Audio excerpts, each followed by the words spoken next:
Allez, aujourd'hui, on plonge au cœur de la machine, sans doute la plus complexe et la plus fascinante qui soit, notre système nerveux. C'est lui, notre centre de commandement interne. Il contrôle absolument tout, de la pensée la plus abstraite au réflexe le plus basique. On a tous connu ça, pas vrai? Ce moment où on touche un plat qui sort du four et où la main se retire avant même qu'on ait eu le temps de penser ça brûle. Alors, comment c'est possible? C'est de la magie? Non, pas du tout. C'est juste de la neurobiologie incroyablement efficace. La réponse, elle est là. Imaginez une véritable autoroute de l'information. Le signal danger, c'est chaud, part de la main, il file à toute vitesse vers un centre de tri dans la moelle épinière qui, elle, renvoie immédiatement l'ordre « lâche ça » aux muscles. Et tout ça se passe bien avant que le cerveau ait eu le temps de traiter l'information de la douleur. C'est fou, non?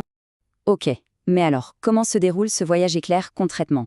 On va suivre un message nerveux à la trace, de la toute première sensation jusqu'à l'action finale. En fait, tout se passe en 4 grandes étapes. D'abord, la stimulation. Par exemple, un feu de circulation qui passe au vert. Ensuite, la transmission. L'info visuelle est envoyée. Troisième étape, le traitement.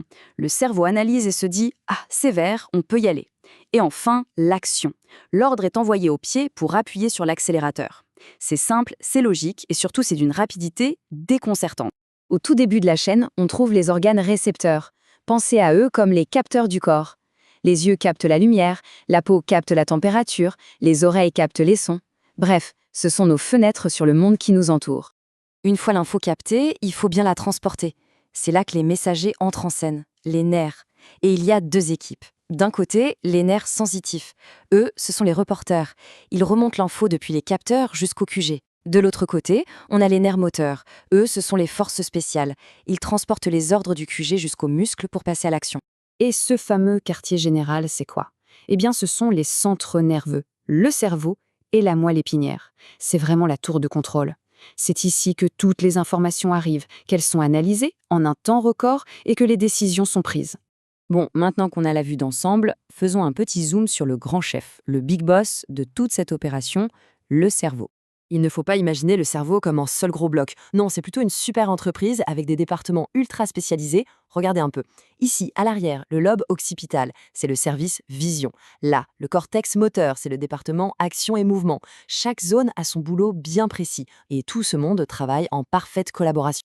Et si on zoome encore plus loin, à l'intérieur de ces départements, on trouve l'unité de base, la cellule star, le neurone. Une structure magnifique et complexe. Et des neurones, on en a, tenez-vous bien, entre 10 et 100 milliards. Essayez juste d'imaginer la complexité du réseau que ça représente. Bon, avoir des milliards de neurones, c'est bien, mais comment est-ce qu'ils communiquent entre eux? La réponse, c'est la synapse.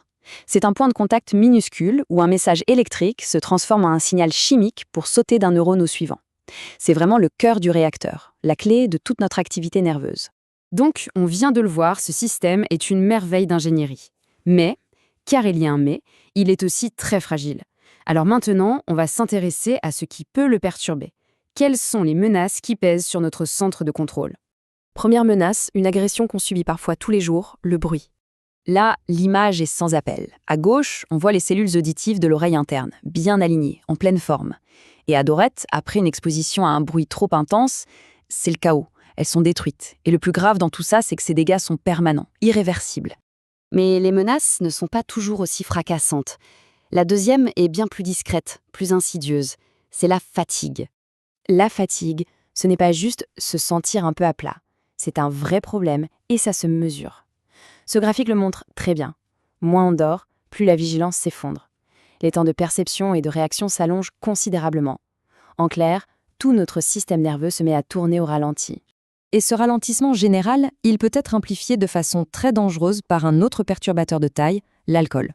On se souvient de la synapse, ce petit pont de communication entre les neurones? Eh bien, l'alcool, il vient mettre le bazar pile à cet endroit. Il perturbe la transmission des messages chimiques et ça freine toute la chaîne de communication entre les neurones. Et les conséquences dans la vie réelle, elles sont dramatiques. Regardez cette courbe. Le risque d'accident n'augmente pas un peu. Il explose. C'est une augmentation exponentielle avec le taux d'alcool dans le sang.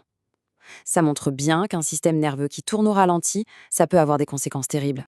Jusqu'ici, on a parlé des perturbateurs internes. Mais nos capteurs, qui sont en première ligne, sont eux aussi vulnérables.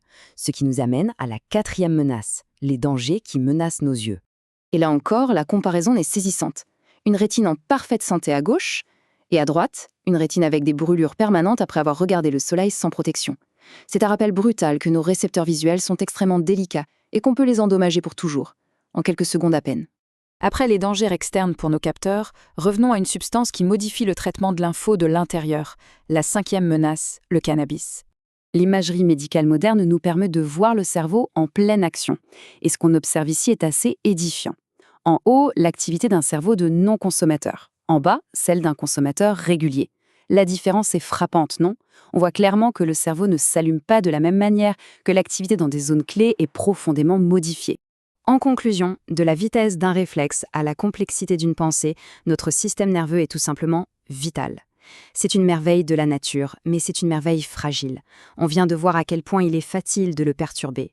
La vraie question qui se pose, au final, c'est comment peut-on, au quotidien, protéger ce qui est, sans aucun doute, notre bien le plus précieux.